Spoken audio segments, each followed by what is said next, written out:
Oke. Supaya gampang saya rekam. Baik.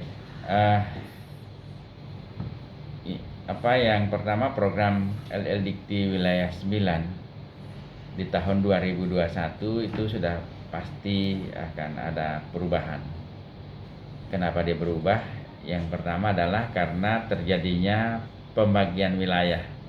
Ada pemekaran wilayah sekarang, bahwa dulu LL Dikti Wilayah 9 Sulawesi itu terdiri dari 6 provinsi, sedangkan sekarang tinggal 3 provinsi. Sehingga disebutlah LL Dikti Wilayah 9 titik, tidak pakai Sulawesi lagi. Karena kalau pakai Sulawesi berarti termasuk 6 provinsi. Jadi makanya hasil pemekarannya menjadi LL Dikti Wilayah 16 yang ruang kerjanya itu meliputi Sulawesi Utara, Gorontalo, dan Sulawesi Tengah. Nah, kalau LL Dikti Wilayah 9 sekarang tinggal Sulawesi Selatan, Sulawesi Tenggara, dan Sulawesi Barat. Nah, pasti ada perubahan. Perubahannya di mana? Harapan kita adalah dengan pemekaran wilayah ini, pemerintah tidak mengurangi biaya operasional LL Dikti Wilayah 9. Jika itu tidak dikurangi, artinya apa? Kewajiban-kewajiban kami terhadap perguruan tinggi swasta dalam bentuk pembinaan, kemudian pengawasan dan pengendalian yang kami sebut dengan Binwasdal, itu akan lebih intensif lagi. Mengapa demikian? Memang selama ini yang jadi persoalan adalah luasnya wilayah dan banyaknya perguruan tinggi dengan dana pembinaan dan pengendalian itu menjadi sedikit atau terbatas. Nah, dengan berkurangnya wilayah secara signifikan, wilayahnya sangat signifikan. Kalau perguruan tingginya sih tidak terlalu, karena hanya kurang lebih 100 perguruan tinggi yang ada di wilayah 16. Sedangkan di wilayah 9 masih kurang lebih 240. Tetapi wilayahnya sangat signifikan, setengah Sulawesi. Sehingga saya yakin bahwa insya Allah kami akan bisa melaksanakan Binwasdal lebih baik lagi, pembinaan, pengawasan, dan pengendalian itu. Itu satu. Yang kedua, anggaran itu tentunya akan kami arahkan ke arah kebutuhan perguruan tinggi hari ini. COVID-19 itu akan berakhir insya Allah, tetapi dampaknya tidak akan mudah hilang. Bahkan itu menjadi penyadaran buat kita semua bahwa ternyata proses pengelolaan perguruan tinggi itu harus mengantisipasi segala kemungkinan persoalan yang bisa muncul. Nah, pengalaman itu kemudian mengajarkan kepada kita bahwa salah satu yang paling tepat adalah bagaimana menguasai teknologi dalam tata kelola perguruan tinggi. Apakah pengelolaan administrasi atau pengelolaan proses belajar mengajar. Nah, dengan demikian maka program-program di 2021 itu kita akan arahkan bagaimana setiap perguruan tinggi, setiap dosen sudah siap dan kemudian berbahagia ketika menggunakan teknologi dalam proses pembelajaran. Kita juga akan berusaha semaksimal mungkin agar mahasiswa juga bersedia secara mental dan fisik, bahkan keterampilan pengetahuan untuk menghadapi perubahan model-model pembelajaran di masa yang akan datang. Saya kira kita semua harus berani pindah dari zona nyaman lama ke zona nyaman baru. Itulah yang sering saya bahasakan, the new normal of academic.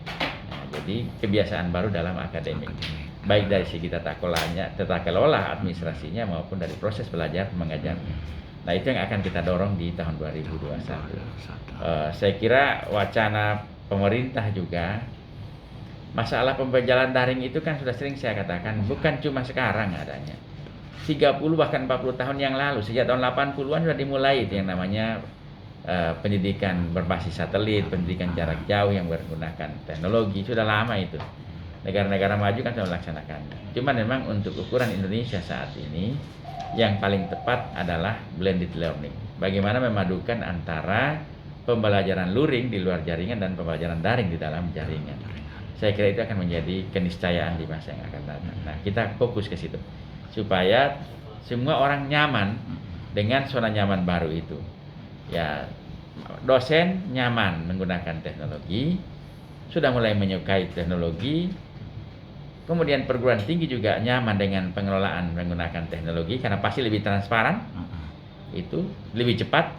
Nah, mahasiswa juga bisa mulai nyaman menggunakan teknologi dalam proses belajar mengajar. Paling tidak mahasiswa itu akan mendapatkan materi-materi secara murah online begitu, dan kemudian sangat mudah dikontrol. Salah satu manfaat dari pembelajaran daring adalah mudah dikontrol tugas, komunikasi bisa lebih lancar. Cuma memang interaksi sosialnya itu yang kurang harus diakui.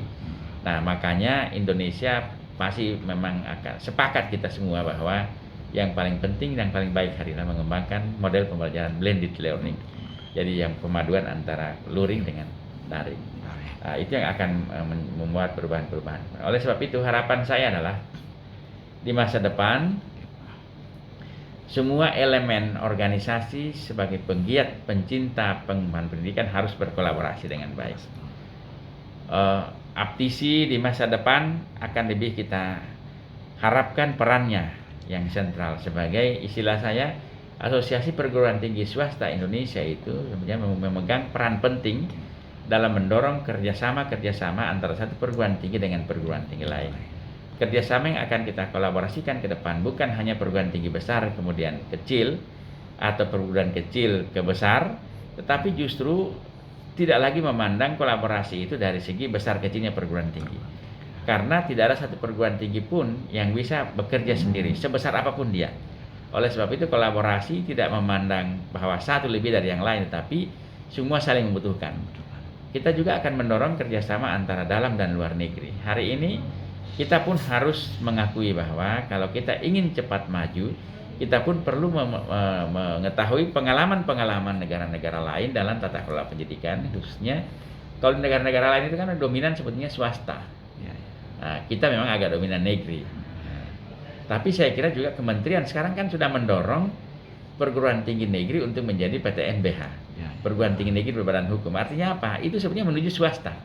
Nah, kenapa? Memang akan lebih mudah mengelola baik dari segi tata kelola keuangan maupun kebijakan-kebijakan serta inovasi-inovasi.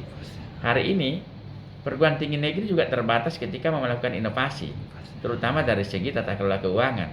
Nah, dengan jadinya dia PTNBH, dia akan lebih kreatif lagi, inovatif lagi. Nah, sering saya katakan kepada perguruan tinggi swasta, kita sebutnya sejak lahir kita sudah berbadan hukum. Oleh sebab itu, menurutnya perguruan tinggi swasta lebih inovatif dan kreatif dalam mengembangkan program-program karena dia tidak terikat dengan tata kelola keuangan negara. Uangnya uang masyarakat, paling-paling harus mempertanggungjawabkan kepada masyarakat. Dan ada sekarang juga bagus pemerintah sudah mengontrol tata kelola atau cash flow-nya perguruan tinggi swasta. Itu juga baik program pemerintah itu.